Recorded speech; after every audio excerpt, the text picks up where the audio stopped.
முதல் செய்தியாக இது பொதுவாகவே திராவிட கட்சிகள் 50 ஆண்டு காலமாக அவங்க சொல்றது என்னன்னா சமூக நீதிக்காக போராடிய கட்சி அப்படின்னு சொல்லுவாங்க.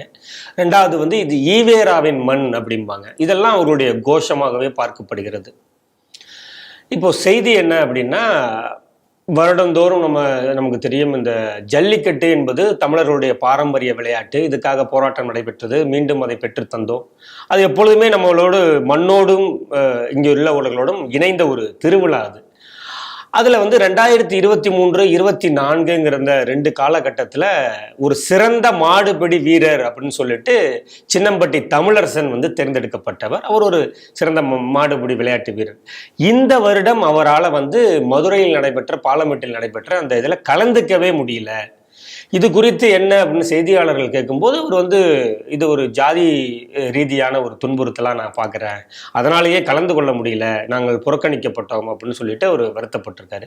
இந்த செய்தி நீங்கள் எப்படி பார்க்குறீங்க? இந்த ஜல்லிக்கட்டு அது லைவாக மீடியாக்கள்லாம் வந்துட்டு இருந்தது பார்க்குறோம். அந்த லைவில் நடந்த அந்த கூத்தையே நம்ம பார்த்தோம். என்னென்னா, மன்னர் ஆட்சியில் எப்படி இளவரசரும் அப்புறம் அவங்களுடைய குடும்பத்தினரும் எப்படி கண்டுகளிப்பாங்களோ அது போல் கண்டுகளித்தது. அது குறித்து பல சர்ச்சைகள் வந்தது. அதற்கு விளக்கம்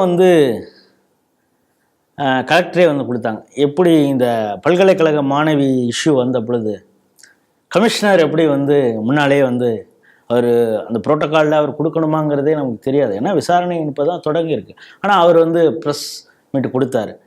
சொல்லி கொடுக்கப்பட்டதால் அவரே தன்னெழுச்சியாக அவரே கொண்டாந்து கொடுத்தாரா அப்படின்னு தெரில. அதே மாதிரி இந்த பிரச்சனை பெரிய அளவில் புதாகரமாக ஆக போகுதுன்னு தெரிஞ்சோடனே கலெக்டர் இல்லை என்னெல்லாம் யாரும் எழுந்திரிச்சு நிற்க சொல்ல அப்படின்னு சொன்னாங்க. ஸோ அது ஒரு பெரிய சர்ச்சை. அது வேற ஒரு சப்ஜெக்டில் நம்ம பேசுவோம். ஆனால் மிக முக்கியமான விஷயம் நீங்கள் சொன்னது, அங்கே ஜாதி பிரச்சனை தொடங்கியிருக்கு அப்படின்னு. நாம் ஆரம்பத்திலே சொன்னோம், இந்த ஜல்லிக்கட்டு மோடி அரசு மீண்டும் நடத்துவதற்கான எல்லா உரிமையும் வாங்கி கொடுத்துருச்சு. ஆனால் அதற்கு பிறகு சப்சிக்வெண்ட்டாக ஏடிஎம்கே அரசு நல்ல விதமாக நடந்தது. திமுக ஆட்சிக்கு வந்த பிறகு இதை என்னென்னலாம் பண்ண போகிறாங்கன்னு நம்ம யோசித்தோம். அதே மாதிரி நடந்தது. இன்னொன்று என்னென்னா, இந்த ஜல்லிக்கட்டு தடைக்கு காரணமாக இருந்த காங்கிரஸோடு அப்பொழுது கூட்டணியில் இருந்தது திமுக. ஆனால் கொஞ்சம் கூட அதை பற்றியெல்லாம் வெக்கப்படாமல் இவங்க கலைஞர் பேரில் அரங்கம் கட்டினாங்க. இந்த அரங்கத்தில் இந்த போட்டி நடத்துவதற்கான சூழ்நிலை வரும் பொழுதே அது சம்பந்தமாக பல நடைமுறை சிக்கல்கள் வரும். இது ஆன்மீகத்திலிருந்து இந்த ஜல்லிக்கட்டை பிரித்து இவங்க வேற ஒரு ஸ்போர்ட்ஸ் ஈவெண்ட் மாதிரி கொண்டு வரும் பொழுது அதில் இன்னும் பல சிக்கல்களை தான் இவர்கள் கொண்டு போய் சேர்ப்பார்கள். நம்ம ஆரம்பத்திலிருந்தே எச்சரித்தோம். இப்போ அதே போன்ற ஒரு சூழ்நிலை தான் உருவாகி இது அந்த அரங்கத்திலே நடக்கல. ஆனாலும் இவங்க அந்த போக்கு அந்த நோக்கி தான் போயிட்டு இருக்கோ அப்படிங்கிறது நம்முடைய அச்சமாக இருக்கிறது. நீங்கள் ஃபஸ்ட்டு என்ன சொல்றீங்க, பாலமேடு அப்படிங்கிறீங்க.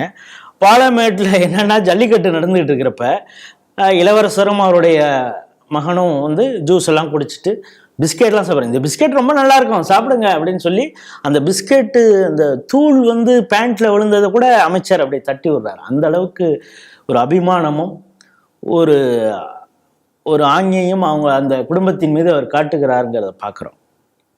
ஆனால் அங்கே அந்த ஜல்லிக்கட்டுக்கு யார் அதில் கலந்துக்கணுமோ அவங்க வீட்டில் கருப்பு கொடி ஏற்றிட்டு இருக்காங்க. ஏன் அப்படின்னா, கருப்புசாமி கோவிலேருந்து ஒரு காளமாடு எங்களது எப்பவும் போவோம், அந்த காளமாடு இவங்க இந்த இதில் பங்கெடுக்கவே விடலை. காரணம் நீங்கள் சொன்னது மாதிரி இந்த ஜாதிய ரீதியாக எங்களை இது பண்ணுறாங்க. 2023 இதுக்காக நாங்கள் கோர்ட்டில் போய் அனுமதி வாங்கி வந்த பிறகும் கூட 2 ஆண்டுகளாக நாங்கள் கலந்துக்கிட்டோம். ஆனால் இந்த வருஷம் உனக்கு கிடையாது அப்படிங்கிறாங்க. நீங்கள் சொன்னது மாதிரி அந்த தமிழரசன் அவருக்கு டோக்கன் கொடுத்து கடைசி நேரத்தில் நைட்டு கொண்டாந்து கொடுத்துருக்காங்க. ஆனால் அவர் போகும் பொழுது இன்னும் சொல்ல போனால் போலீஸார் என்னை தாக்கினார்கள். அவர் சொல்லும் பொழுது என்ன சொல்கிறாருன்னா, மாடு முட்டிட்டு எனக்கு காயம் வந்திருந்தா கூட சந்தோஷப்பட்டிருப்பேன், ஆனால் நான் இது சம்மந்தமாக போய் கேட்க போனதில் போலீஸ் என்னை அடித்தாங்க அப்படின்னு சொல்லி அவர் கேம்பி அழுகிறார். என் ஊருக்காக நான் கலந்துக்கிட்டு இருந்தேன், என் மானம் போச்சு, அந்த இடத்துல அந்த ஊரில் எப்படி போய் நான் முகம் முடிப்பேன் அப்படின்னு அவர் கேட்குறாரு. அதுக்கப்புறம் இதுக்கு காரணம் என்ன, அமைச்சர் அப்படின்னு சொல்கிறாங்க. சரி, அடுத்தது இது ஏதோ வேண்டும்னே இந்த அமைச்சர் மீது ஒரு காழ்ப்புணர்ச்சியில் சொல்கிறாங்க அப்படின்னு பார்த்தா, பக்கத்தில் இந்த பாறைக்கல்ங்கிற ஒரு பகுதி, அந்த பகுதியில் இதே போல் அவங்களுடைய மாடு எப்போவுமே கலந்துக்குமா, இந்த தடவை கலந்துக்கல அப்படின்னு. இந்த குற்றச்சாட்டை யார் சொல்கிறாரு அப்படின்னா, விசிகாவுடைய நிர்வாகி வீரனன் அப்படிங்கிறவர் சொல்கிறார். ஓ மாடலாம் இந்த தடவை கிடையாது. அவர் சொன்னது நம்ம இங்கே சொன்னோன்னா நாளைக்கு வந்து எப்படி சீமான் ஒரு குறிப்பிட்ட ஒரு ஜாதியை சொன்னார் அப்படின்னு சொல்லி அவர் மீது வழக்கு சொல்கிறாங்களோ அது மாதிரி ஒருவர் சொன்னதே நம்ம சொன்னால் கூட நம்ம மேலே கூட பாஞ்சு வழக்கு போடும். அவர் சொன்னார், ஏன்னா அவர் அந்த சமுதாயத்தை சேர்ந்தவர். அவர் சொன்னது ஓ மாடும் கிடையாது அவருடைய ஜாதி சொல்லி அதுக்கும் இங்கே அனுமதி இல்லைடா அப்படின்னு அந்த கமிட்டி, ஜல்லிக்கட்டு கமிட்டி சொல்லிடுச்சு. இதை போய் நான் அமைச்சர்கிட்ட சொல்கிறேன், அவரும் கண்டுக்கல. அந்த பக்கம் எங்கள் எம்பி வெங்கடேசன், இவர் எல்லாத்துக்குமே அது வந்து அண்டார்டிகாவில் அரசியல் மாற்றம் நடந்தால் கூட, வானிலை காலநிலை மாறினா கூட அதுக்கே கருத்து சொல்லக்கூடிய வந்து எப்படி இருக்கீங்க அப்படின்னு கேட்டுட்டு அவர் பாட்டும் பார்க்கலாம் அப்படின்னு சொல்லிட்டு போயிட்டாரு. நாங்கள் கட்சியில் கூட்டணியில் இருக்கிறோம், எங்கள் தலைவர் இதெல்லாம் பார்த்து அப்படியே அட்ஜஸ்ட் பண்ணிட்டு போன்னு சொல்கிறாரு, ஆனாலும் எங்களை இவங்க மதிக்க மாட்டேங்கிறாங்க அப்படின்னு. அவருக்கே பிளாஸ்டிக் சார்ஜ் கொடுத்தா போதுன்னு அவர் அட்ஜஸ்ட் பண்ணிட்டு இருக்காரு. அந்த அது சம்பந்தமாக அந்த உரிமையை கேட்டவர் தான் கட்சியை விட்டே தூக்கிட்டாங்கிறத பார்க்குறோம் ஆதவ அர்ஜுனா. இப்போ இவர் என்ன பண்ணுவார், நாங்கள் தலைவர்கிட்ட எங்கள் உள்ள குமுறலாம் நாங்கள் கொட்டியிருக்கிறோம் அப்படிங்கிறாரு. இவங்களுக்கு என்ன உரிமையை வாங்கி கொடுத்துருவாரா என்ன? அது ஒரு பக்கம்.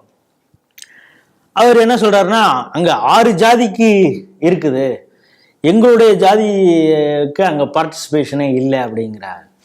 ஏற்கனவே இந்த திராவிட மாடல் அரசெல்லாம் வந்த பிறகு இந்த ஜல்லிக்கட்டு எப்படி எடுத்துகிட்டு போவாங்கன்னு சொல்லி ஒரு கோர்ட்டில் ஒரு விஷயம் வந்து என்னென்னா, அவங்க வந்து ஜல்லிக்கட்டில் நீங்கள் அனௌன்ஸ் பண்ணுறப்ப இன்னார் வீட்டு காளை வருது அடக்குங்க பாரு, முடிஞ்சா தொட்டுப்பார், அது இந்த தம்ப்நெயில்லாம் கூட நீங்கள் பார்த்துருப்பீங்க, எப்படி தனியாக வரான் தொட்டுப்பார் உரசிப்பார் அப்படின்லாம் போடுறாங்களா. அது மாதிரி இன்னார் வீட்டு காளை வருகிறது அப்படின்னா அந்த அன்னாருடைய ஜாதியை அதில் சொல்லக்கூடாது, அவருடைய பேர் வேணா சொல்லுங்களே தவிர அவருக்கு பின்னால் தொத்தி, ஏன்னா இவங்க தான் சொல்லியிருக்காங்க ஜாதியெல்லாம் நாங்கள் ஒழிச்சிட்டோன்னு. ஆனால் இதுக்கு வந்து கோர்ட்டு வந்து ஒரு தீர்ப்பாக சொல்லுது, இவருடைய ஜாதி பேரை சொல்லி அனௌன்ஸ் பண்ணாதீங்க அப்படி. அது இப்போ நடைமுறையில் ஒவ்வொன்றா இப்பொழுது வேறு விதமான ஒரு ஜல்லிக்கட்டு, அதாவது பீட்டா கேஸ் போட்டதுங்கிறத தாண்டி இவங்க நடத்தக்கூடிய இந்த விஷயத்தில் ஒவ்வொரு நெறிமுறை, வழிகாட்டு நெறிமுறை வந்து கோர்ட் சொல்ல வேண்டிய சூழ்நிலையில் இருக்குது. கடைசியில் இந்த வீரண்ணன் என்ன சொல்கிறாருன்னா, இதை நாங்கள் அமைச்சர்கிட்ட பற்றி சொல்கிறோம், அதாவது நீங்கள் சொன்னீங்களே இது பண்பாட்டோடும் நம்முடைய கலாச்சாரத்தோடும் பின்னி பிணைந்துங்கிறீங்க, ஆனால் திமுகவிற்கு இது எதோட பின்னி பிணைந்திருக்குங்கிறது தான் இந்த வீரன் சொல்கிறாரு. நான் போய் அமைச்சர்கிட்ட கேட்டாங்க, வானதரனே உங்கள் ஏரியாவில் 1000 ஓட்டு கூட விழுல, 8000 ஓட்டு அவனை போட்டிருக்கானோ, நான் யார் பக்கம் பேசுறது அப்படின்னு சொன்னதாக அவர் ஒரு வீடியோ பதிவில் சொல்லியிருக்காரு. அந்த ப்ரெஸ் இதில் அவங்க கேள்வி கேட்குறப்ப சொல்லியிருக்காரு. ஆகவே நீங்கள் சொன்ன இந்த திமுகவிற்கு இந்த மண்ணோடும் கலாச்சாரத்தோடும் பண்பாட்டோடும் பிணைந்தது ஜல்லிக்கட்டு இல்லை. ஓட்டு யார், எவன் ஓட்டு போகிறான்னா அவனுக்காக தான் நாங்கள் பேசுவோம் அப்படிங்கிறதுல தெளிவாக இருக்காங்க. இந்த பிபிசி நடுப்புற பார்த்தேன், இந்த ஜல்லிக்கட்டு விஷயமா ஒரு ஆய்வு, இது சம்பந்தமாக ஆய்வு செய்தார். யாரா ஆய்வு செய்தார்னா இந்த எம்பி வெங்கடேசன். அவர் பல விஷயங்களும் சொல்லிட்டு இதில் சிறு தெய்வம், நாட்டார் வழக்கு, அந்த விஷயத்தெல்லாம் சொல்லிட்டு ஆன்மீகத்திற்கும் இந்த ஜல்லிக்கட்டிற்கும் சம்பந்தம் இல்லை அப்படின்னு ஒரு உருட்டு ஓட்டினார். இப்போ அந்த ஆன்மீகத்திற்கும் இதுக்கும் சம்பந்தம் இல்லைங்கிறதுனால தான் இப்போ ஜாதி இதில் ஜாதி இருக்குதானே அவர்கிட்ட ஒரு கேள்வி கேட்குறாங்க. அவர் எவ்வளவு சூப்பராக, அதாவது மற்ற விஷயத்தில் இவங்க கிரிக்கெட்டில் இருந்தாலே அப்படி உள்ள பாஞ்சு புறாண்டுவாங்க. இதில் அவர் சொல்கிறார், எப்படி மற்ற இடங்கள் எல்லாம் ஜாதி பிரச்சனைகள் இருக்கிறதோ அதே போல் இந்த ஜல்லிக்கட்டிலும் இருக்கிறது அப்படின்னா இதை கடந்து போ அப்படின்னு சொல்லுவார். ஏன்னா இந்த பேட்டியில் அப்படி தான் பிபிசியில் இருக்குது. ஏன்னா இந்த வீரண்ணன் அவர்கிட்டையும் போய் சொல்லியிருக்காரு, அவங்க கண்டுக்கல. ஏன்னா அவங்களே திமுக தேவையில் அவங்களுக்கு மொத்தம் இருக்கிறதே 35,000 ஓட்டு தான் கம்யூனிஸ்டுக்கு, பாக்கி இருக்கிற ஓட்டெலாம் திமுக போட்ட ஓட்டில் தான் அவர் ஜெயிச்சிருக்காரு. அப்படிங்கிறப்ப அவர் அவங்களுக்கு எதிராக பட்டியல் சமூகத்திற்காக குரல் கொடுக்க போகிறாரா என்ன? இது இப்போ நீங்கள் பாலமேடு பார்த்துட்டோம், அந்த விஷயத்த சொல்லிட்டோம். அடுத்தது அலங்காநல்லூர். அலங்காநல்லூரில் என்ன சொல்கிறாங்கன்னா, அது வந்து 3 கிராமத்தை ஒட்டியிருக்கு. அலங்காநல்லூர், வலசை, குறவன்குளம் அப்படிங்கிற 3 கிராமத்தை சேர்ந்தது. இது எல்லாரும் சேர்ந்து தான் இந்த விழாவில் பங்கு எடுத்துப்போம். இந்த முறை லோக்கல் அலங்காநல்லூர் மக்கள் அதில் பார்ட்டிசிபேட் பண்ண முடியல. வெளியூர்லேருந்து வரவங்க அந்த காளைகள்லாம், எங்கள் ஊரில் 200 காளைகள் இருக்கு. அந்த டோக்கன் இஷ்யூ பண்ணுறதே என்னன்னா 800க்கு மேலே, நம்பர் வந்து 800 அப்படின்னு. எங்கதுலேயே 200 காளை இருக்குது. 800க்கு அப்புறம்னா கிட்டத்தட்ட 1000 வரைக்கும் 900 எங்களுக்கு போவோம். அப்படின்னா ஈவினிங் 4:30-5 மணிக்கு மேலே வாய்ப்பு கிடைச்சா அதில் பார்ட்டிசிபேட் பண்ண முடியும், இல்லைன்னா பண்ண முடியாது. எங்கள் கோயில் காளையெல்லாம் அதில் இருக்குது. அப்படின்னா ஏன் அப்படி விடுறாங்க அப்படின்னு கேட்கும் பொழுதும் நீங்க சொன்ன அதே காரணத்தை தான் அவர் சொல்றார். இது எங்க ஜாதிக்காக அப்படி பண்ணியிருக்காங்களா, இது வந்து இதுல வந்து அரசியல் இருக்கு, வேணும்னே இவங்க பண்றாங்க அப்படின்னு அவங்க ஒரு குற்றச்சாட்டை சொல்றாங்க. அதனால இந்த திராவிட மாடல் அரசு ஜல்லிக்கட்டை வந்து பீட்டா வந்து இது என்னடா கண்கொத்தி பாம்பா பார்த்துட்டு இருக்கு. ஏதாவது ஒரு காரணத்தை, அதாவது மாட்டுக்கு துன்புறுத்துறாங்க அப்படின்னு சொல்லி ஏதாவது பண்ணலாமா, கண்ணில் வந்து எலுமிச்சத்தை இது பண்ணுறாங்க, வாலில் வந்து சூடு வைக்கிறாங்க, அது மாதிரி பல குற்றச்சாட்டுகள் சொல்லி தான் பல நெறிமுறைகள்லாம் இருந்தது. அதுக்கு வந்து வெட்டினரி டாக்டரோட சர்டிஃபிகேஷன் இதெல்லாம் இப்போ சொல்லியிருந்தாங்க. ஆனால் இப்பொழுது இதை வைத்து ஒரு ஜாதிய பிரச்சனை நாளைக்கு வர்றது மாதிரி இருந்தால், இதை வைத்து ஜல்லிக்கட்டை வந்து முடக்குவதற்கான ஏதாவது வேறு ஏதான அமைப்புகள், ஏன்னாப்பா கிறிஸ்துவ அமைப்புகள் பல என்ஜிஓக்கள் வச்சுருக்காங்க, அவங்க ஜல்லிக்கட்டையே இதை ஹைஜாக் பண்ணலான்னு நினச்சிட்டு இருக்காங்கங்கிறது ஒரு பக்கம் போய், இந்த ஜல்லிக்கட்டை வந்து முடக்குவதற்காக இதை வைத்து ஏதாவது ஜாதிய பிரச்சனையை ஏற்படுத்தலாமா யோசனையும் அவங்க ஏதாவது ஒரு பிளான் பண்ணலாம். இதையெல்லாம் முன்னெச்சரிக்கையாக புரிந்து கொண்டு தங்களுடைய தேர்தல் அரசியலுக்காக இதை ஏதோ காய் நகர்த்திட்டு போகக்கூடிய இந்த திராவிட மாடல் அரசு இதில் வந்து கொஞ்சம் எச்சரிக்கையாக இருக்க வேண்டும். ஏற்கனவே இந்த மூர்த்தி பேசிய ஆண்ட பரம்பரை சர்ச்சை இப்போ எல்லாமே சேர்ந்து வருது பாருங்க. இது அதில் வந்து ஜாதிய கண்ணோட்டம் இருக்கக்கூடாதுங்கிறது நம்முடைய எண்ணமாக இருந்தாலும், ஆனால் இந்த திராவிட மாடல் அரசில் இருக்கக்கூடிய அமைச்சர்களுடைய செயல்பாடு எந்த அளவுக்கு இருக்கிறதுன்னு நம்ம பார்க்குறோம். இது வந்து நல்லதுக்கு இல்லை. ஏன்னா இது வந்து ஜல்லிக்கட்டு நீங்கள் சொன்னது மாதிரி இந்த தமிழருடைய அந்த பாரம்பரியத்தோடும் பண்பாட்டோடும் சேர்ந்தது. இதை வந்து உருகுலைக்கக்கூடிய வேலையில, சீர்குலைக்கக்கூடிய வேலையில இந்த திராவிட மாடல் அரசு செயல்படுகிறதோ என்ற அச்சம் நமக்கு இருக்கிறது. அதுதான் இதில் நம்முடைய பார்வையாக இருக்கிறது.